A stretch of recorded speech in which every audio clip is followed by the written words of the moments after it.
Assalamualaikum warahmatullahi wabarakatuh. Sahabat Kepoin Islam, di antara para nabi dan rasul, ada yang diberi mukjizat berupa lembaran dan kitab. Lantas adakah lembaran atau kitab yang diturunkan kepada Nabi Isa alaihissalam? Abu Zur'a ad-Dimashqi menuturkan, Abdullah bin Salih bercerita kepada kami, Muawiyah bin Salih bercerita kepadaku, dari seseorang yang bercerita kepadanya, ia menuturkan, kitab Taurat diturunkan kepada Musa pada malam ke-6 Ramadan. Kitab Zabur turun kepada Daud pada malam 12 bulan Ramadan. Kitab ini turun 482 tahun setelah kitab Taurat. Kitab Injil diturunkan kepada Isa putra Maryam pada malam 18 Ramadan, 1050 tahun setelah kitab Zabur.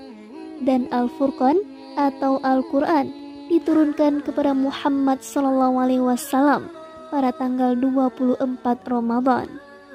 Sejumlah hadis terkait hal di atas sudah disebutkan oleh Ibnu Katsir dalam kitab tafsir saat membahas firman Allah. Beberapa hari yang ditentukan itu ialah bulan Ramadan, bulan yang di dalamnya diturunkan atau permulaan Al-Quran. Quran Surah Al-Baqarah ayat 185. Di sana disebutkan bahwa kitab Injil diturunkan kepada Isa putra Maryam pada malam 12 Ramadan. Ibnu Jarir menyebutkan dalam At-Tarikh, Injil diturunkan kepada Isa saat ia berusia 30 tahun.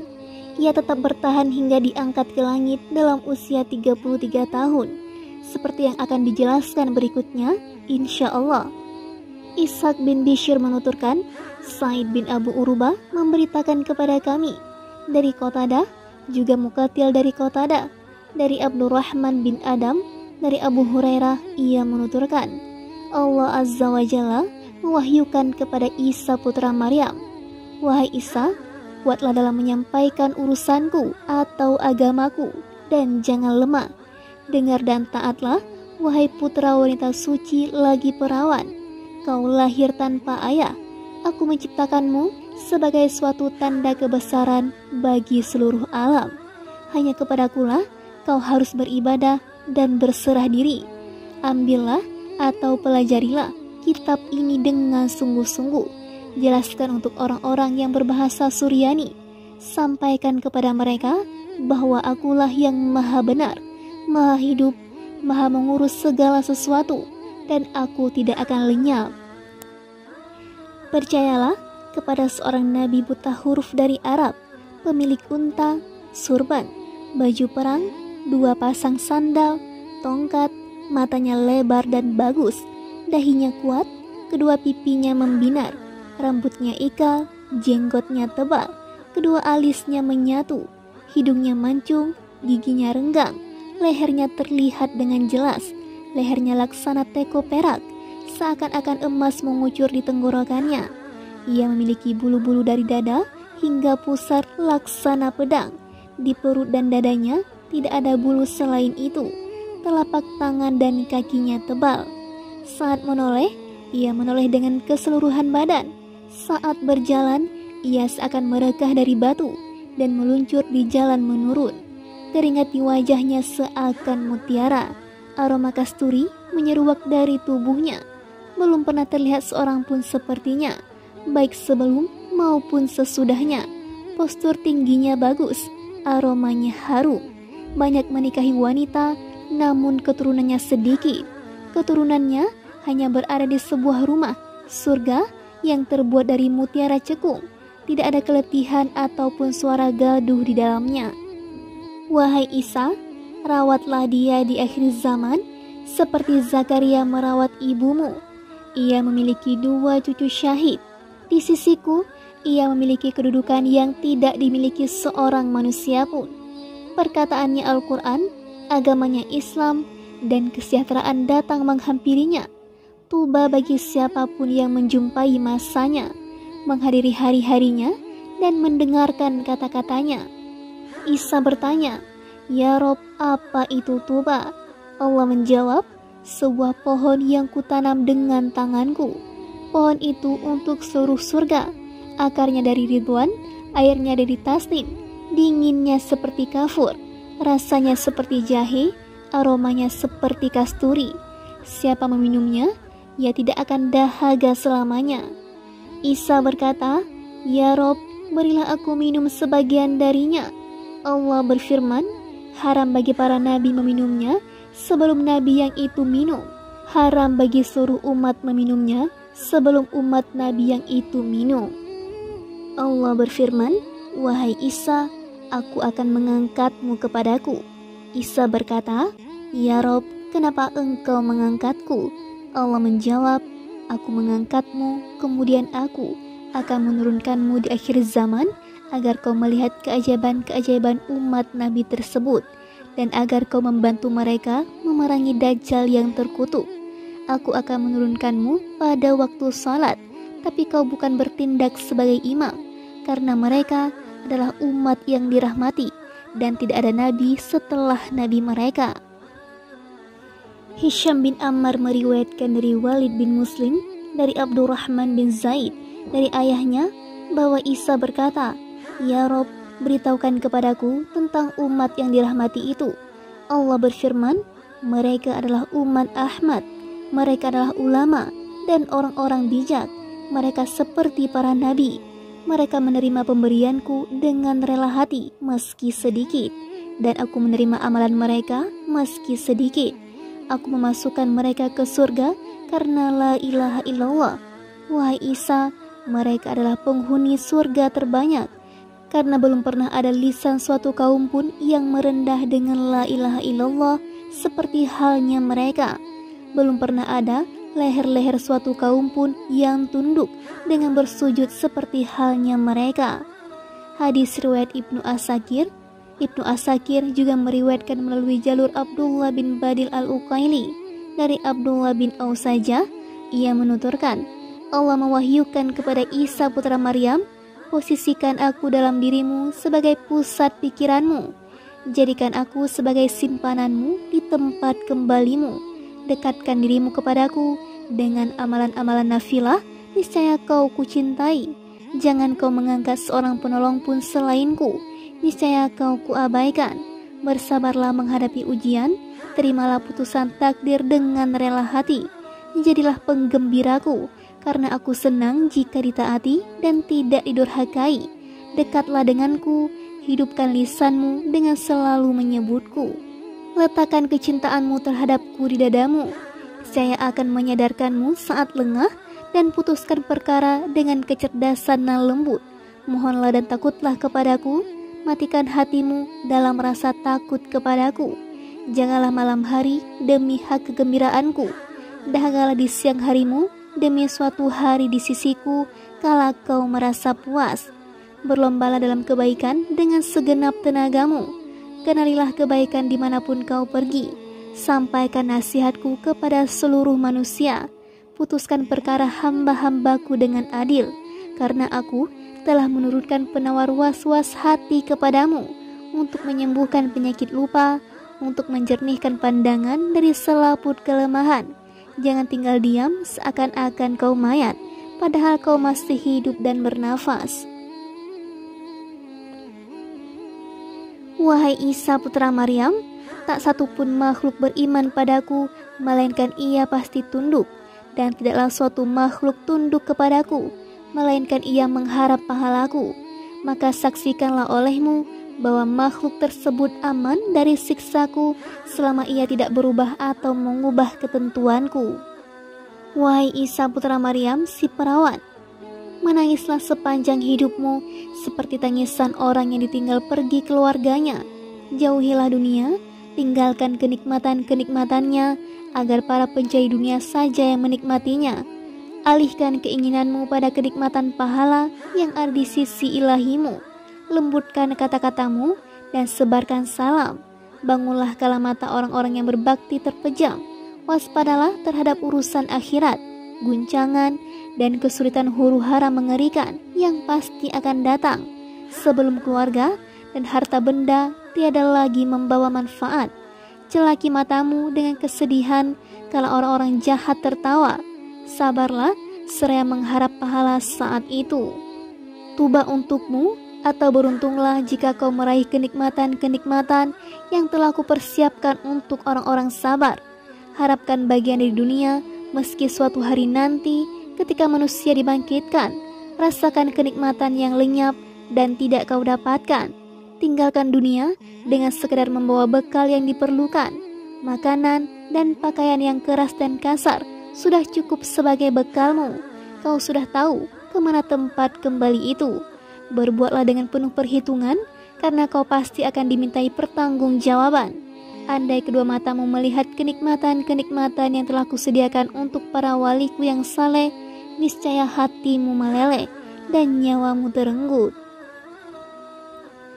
Abu Daud menyebutkan dalam kitab Takdir, Muhammad bin Yahya bin Faris bercerita kepada kami, Abdul Razak bercerita kepada kami, Ma'mar bercerita kepada kami, dari Zuhri, dari Ibnu Taus, dari ayahnya, ia menuturkan, Isa putra Maryam bertemu iblis, lalu Isa berkata, tidakkah kau tahu bahwa tidak akan ada yang menimpamu selain apa yang telah ditakdirkan untukmu? Iblis menyahut, kalau begitu, naiklah ke puncak gunung ini, lemparkan dirimu dari atas sana, lalu lihatlah apakah kau masih hidup atau tidak. Ibnu Taus menuturkan, diriwayatkan dari ayahnya, Isa kemudian berkata, apa kau tidak tahu bahwa Allah berfirman, hambaku tidak bisa memaksaku, karena aku melakukan apa yang ku kehendaki. Az-Zuhri berkata, sungguh hamba tidak menguji Robnya, tapi Allah lah yang menguji hambanya. Abu Daud menuturkan, Ahmad bin Abdah bercerita kepada kami, Sufyan memberitakan kepada kami, dari Amar, dari Taus ia menuturkan, Iblis menemui Isa putra Maryam lalu mengatakan, bukankah kau mengaku sebagai orang jujur? Maka naiklah ke puncak gunung lalu lemparkan dirimu. Isa menyahut, celaka kau ini. Bukankah Allah berfirman, wahai anak Adam, janganlah kau meminta kematian padaku, karena aku melakukan apa yang ku kehendaki. Abu Taubah Rafi bin Nafi bercerita kepada kami, Husain bin Talha bercerita kepada kami, aku mendengar Khalid bin Yazid berkata, setan mengasingkan diri untuk beribadah bersama Isa selama beberapa tahun atau 2 tahun. Suatu ketika, ia sholat di tepi gunung, lalu setan berkata, bagaimana menurutmu jika aku melemparkan diri? Apakah tidak akan ada apapun menimpaku selain yang telah ditakdirkan untukku? Isa berkata, sungguh bukan aku yang menguji Robku, tapi Robkulah yang mengujiku jika ia berkehendak. Isa akhirnya tahu orang tersebut setan lalu meninggalkannya. Abu Bakar bin Abi Dunya menuturkan, Syurai bin Yunus bercerita kepada kami, dari Ali bin Thabit, dari Khattab bin Qasim, dari Abu Uthman, bahwa suatu ketika Isa sholat di puncak gunung, lalu iblis datang padanya. Ia berkata, kaukah yang menyatakan bahwa segala sesuatu terjadi berdasarkan qada dan qadar? Isa menjawab, ya. Iblis berkata, lemparkan dirimu dari atas gunung ini dan ucapkan, ini ditakdirkan padaku. Isa menyahut, wahai makhluk terkutuk, Allah yang menguji hamba, bukan hamba yang menguji Allah Azza wa Jalla. Abu Bakar bin Abi Dunya menuturkan, Fadl bin Musa al-Basri bercerita kepada kami, Ibrahim bin Bashar bercerita kepada kami, aku mendengar Sufyan bin Uyainah menuturkan, Isa putra Maryam bertemu iblis. Iblis lalu berkata, wahai Isa putra Maryam, di antara keagungan ketuhananmu, kau berbicara pada waktu masih kecil. Tak ada seorang pun yang bisa berbicara pada fase itu. Isa menyahut, bukan, tapi rububiyah Allah yang membuatku berbicara. Setelah itu ia mematikanku. Setelah itu ia menghidupkanku. Iblis berkata, karena keagungan ketuhananmu, kau menghidupkan orang-orang yang sudah mati.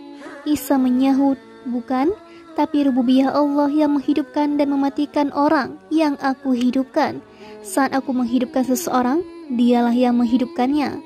Iblis berkata, demi Allah, kaulah Tuhan atau yang disembah di langit dan Tuhan yang disembah di bumi.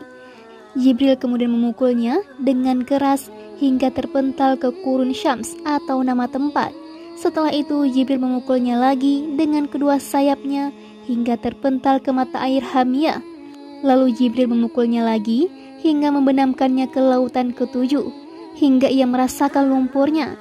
Setelah itu ia keluar dari sana dan berkata, belum pernah ada seorang pun yang terkena petaka karena seseorang seperti yang kurasakan karenamu, wahai putra Maryam. Riwayat serupa juga diriwayatkan melalui jalur lain. Al-Hafiz Abu Bakar Al-Khatib menuturkan, Abu Hasan bin Raskuwai mengabarkan kepadaku, Abu Bakar Ahmad bin Sayyidi memberitakan kepada kami, Abu Muhammad Hasan bin Ali Al-Qatan bercerita kepada kami, Ismail bin Isa Al-Athar bercerita kepada kami, Ali bin Asim memberitakan kepada kami, Abu Salamah Suwaid bercerita kepadaku. Dari sebagian sahabatnya, ia menuturkan, Isa sholat di Baitul Maqdis, setelah itu pergi. Saat berada di sebuah jalan perbukitan, iblis mencegat dan mencegahnya. Ia kemudian berbicara padanya. Ia berkata, kau tidak patut menjadi seorang hamba. Iblis terus berbicara pada Isa, sementara Isa berusaha untuk menghindarinya. Isa tidak bisa menghindarkan diri, dan di antara yang dikatakan iblis padanya, wahai Isa, kau tidak patut menjadi seorang hamba. Isa kemudian meminta tolong kepada Robnya. Jibril dan Mikail datang. Saat melihat keduanya datang, iblis menahan diri. Jibril dan Mikail melindungi Isa di jalan perbukitan itu. Jibril kemudian memukul iblis dengan kepakan sayapnya hingga iblis jatuh ke perut lembah. Iblis kembali menemui Isa, dan iblis tahu bahwa kedua malaikat itu hanya diperintahkan untuk melindungi Isa. Akhirnya iblis berkata kepada Isa, seperti yang telah kuberitahukan padamu, kau tidak patut menjadi seorang hamba. Amarahmu bukan seperti amarah hamba. Aku sendiri sudah merasakan akibatnya saat kau marah. Aku hanya menyerukan sesuatu padamu yang memang merupakan hakmu. Aku akan memerintahkan para setan taat padamu. Selanjutnya, ketika manusia melihat para setan taat padamu, mereka akan menyembahmu. Aku bukannya mengatakan bahwa kau satu-satunya Tuhan, tapi Allah adalah Rob yang disembah di langit, sementara kau Tuhan yang disembah di bumi. Mendengar kata-kata iblis itu, Isa meminta pertolongan kepada Robnya dan berteriak keras. Tiba-tiba Israfil turun. Jibril dan Mikail menatap ke arahnya. Akhirnya iblis diam. Setelah Israfil berdiri bersama mereka, ia memukul iblis dengan sayapnya hingga terpental ke Ain Syams atau nama sebuah tempat. Tidak lama setelah itu, iblis turun. Isa berlalu, sementara iblis masih berada di tempatnya. Iblis lalu berkata, wahai Isa, sungguh hari ini aku merasa letih dan menemui kesulitan karenamu. Isa kemudian melemparkannya hingga ke Ain Syams atau nama tempat. Iblis melihat ada 7 malaikat di dekat mata air Hamiyah. Isa berkata, tutupilah dia. Setiap kali iblis keluar, ia langsung ditimpuk lumpur yang ada di sana. Perawi mengatakan, demi Allah, iblis tidak pernah lagi menemui Isa. Al-Khatib menuturkan, Ismail Al-Attar bercerita kepada kami. Abu Hudzaifah bercerita kepada kami. Ia berkata, para setan kemudian mengermuni iblis. Mereka berkata, Tuanku, kau terlihat letih sekali.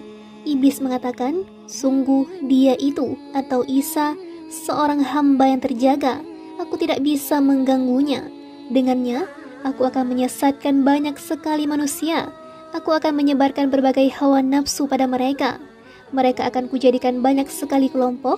Mereka akan menjadikan Isa dan ibunya sebagai 2 Tuhan selain Allah. Al-Khatib menuturkan, berkenaan dengan pertolongan dan perlindungan yang diberikan Allah dari gangguan iblis, Allah menurunkan ayat Al-Quran yang menyebut nikmat tersebut. Allah Subhanahu wa Ta'ala berfirman, wahai Isa putra Maryam, ingatlah nikmatku kepadamu dan kepada ibumu sewaktu aku menguatkanmu dengan Ruhul Kudus, yaitu ketika aku menguatkanmu dengan Ruhul Kudus atau Jibril.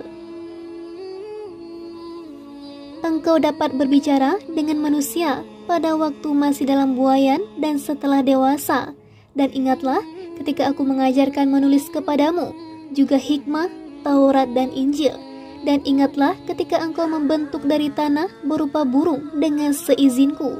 Kemudian engkau meniupnya, lalu menjadi seekor burung yang sebenarnya dengan seizinku. Quran Surah Al-Maidah ayat 110. Ketika kujadikan orang-orang miskin sebagai teman-teman dekat, sahabat dan penolong yang kau ridhoi, dan mereka juga menerimamu sebagai penuntun menuju surga, ketahuilah ada dua akhlak agung. Siapa yang menemuiku dengan membawa keduanya, maka ia telah membawa akhlak yang paling suci dan yang paling kuridhoi di sisiku. Bani Israel akan berkata kepadamu, kami telah berpuasa, lalu kenapa puasa dan salat kami tidak diterima? Kenapa salat dan sedekah kami tidak diterima? Kami menangis seperti suara unta, tapi kenapa tangisan kami tidak dikasihani? Katakan kepada mereka, kenapa begitu? Apa yang menghalangiku? Apakah rahmat yang ada di tanganku sudah menipis? Bukankah simpanan-simpanan langit dan bumi berada di tanganku? Aku menginfakkannya seperti yang ku kehendaki, ataukah aku menjadi kikir? Bukankah aku yang paling dermawan di antara siapapun yang diminta? Bukankah aku yang paling luas rezekinya di antara siapapun yang memberi? Atau apakah garangan rahmatku telah menyempit, padahal semua makhluk saling mengasihi semata karena kelebihan rahmatku? Wahai Isa putra Maryam, andai saja mereka itu tidak terperdaya oleh diri sendiri karena hikmah yang ada di dalam hati, yang karenanya mereka lebih mementingkan kehidupan dunia daripada akhirat. Tentu mereka menyadari dari mana mereka datang, sehingga mereka tahu bahwa musuh bebuyutan mereka adalah jiwa mereka sendiri. Bagaimana bisa puasa mereka kuterima, sementara mereka memakan makanan haram? Bagaimana salat mereka kuterima, sementara hati mereka condong kepada orang-orang yang memerangiku dan menghalalkan apa yang aku haramkan? Bagaimana sedekah mereka bisa kuterima, sedangkan mereka mengambil harta milik orang lain secara tidak halal hingga membuat mereka marah? Wahai Isa, aku hanya memberi balasan baik kepada mereka yang berhak. Bagaimana aku bisa mengasihi tangisan mereka, sementara tangan mereka berlumuran darah para nabi? Aku semakin murka terhadap mereka. Wahai Isa, saat menciptakan langit dan bumi, aku telah menetapkan bahwa siapapun yang beribadah kepadaku dan mengatakan terkait kamu berdua seperti yang kukatakan, mereka akan kujadikan tetangga-tetanggamu di surga, teman-temanmu di rumah-rumah surga, dan pendamping-pendampingmu dalam kemuliaan. Saat menciptakan langit dan bumi, aku telah menetapkan bahwa siapapun yang menjadikanmu dan ibumu Tuhan selain Allah, mereka akan kutempatkan di neraka paling bawah. Saat menciptakan langit dan bumi, aku telah menetapkan bahwa aku menegaskan perihal ini melalui hambaku Muhammad. Dengannya aku tutup para nabi dan rasul. Ia lahir di Mekah, tempat hijrahnya di Tibah atau Madinah, kekuasaannya di Syam. Ia tidak kasar ataupun keras, tidak berteriak-teriak di pasar, tidak berkata kotor, tidak berkhianat. Kubimbing dia untuk segala urusan yang indah. Kuberikan semua akhlak mulia padanya. Kujadikan ketakwaan sebagai nuraninya, hikmah sebagai akalnya, kesetiaan sebagai tabiatnya, keadilan sebagai jalan hidupnya, kebenaran sebagai syariatnya, Islam sebagai agamanya, Ahmad sebagai namanya. Dengannya, aku memberinya petunjuk setelah sebelumnya tersesat. Aku ajari dia setelah sebelumnya tidak tahu. Aku cukupi dia setelah sebelumnya miskin. Aku angkat derajatnya setelah sebelumnya terabaikan. Dengannya, aku tunjukkan dan kubuka telinga-telinga yang tuli, hati-hati yang tertutup rapat, dan kukekang berbagai hawa nafsu. Kujadikan umatnya sebagai umat terbaik yang dilahirkan untuk manusia. Mereka memerintahkan kebaikan, melarang kemungkaran, memurnikan namaku, membenarkan apa yang dibawa oleh para rasul. Aku ilhamkan tasbih, takdis atau penyucian, dan tahlil pada mereka di masjid, majelis, rumah, dan tempat kembali. Mereka salat untukku dengan berdiri, duduk, ruku, dan sujud. Mereka berperang di jalanku dengan berbaris dan bersama-sama menyerang. Kurban mereka adalah darah mereka. Al-Quran ada di dalam dada mereka, dan kurban mereka ada di dalam perut mereka. Mereka adalah rahib pada malam hari, dan mereka adalah singa pada siang hari. Itulah karuniaku yang kuberikan pada siapapun yang kukehendaki, dan aku memiliki karunia yang besar. Wallahu a'lam. Wassalamualaikum warahmatullahi wabarakatuh.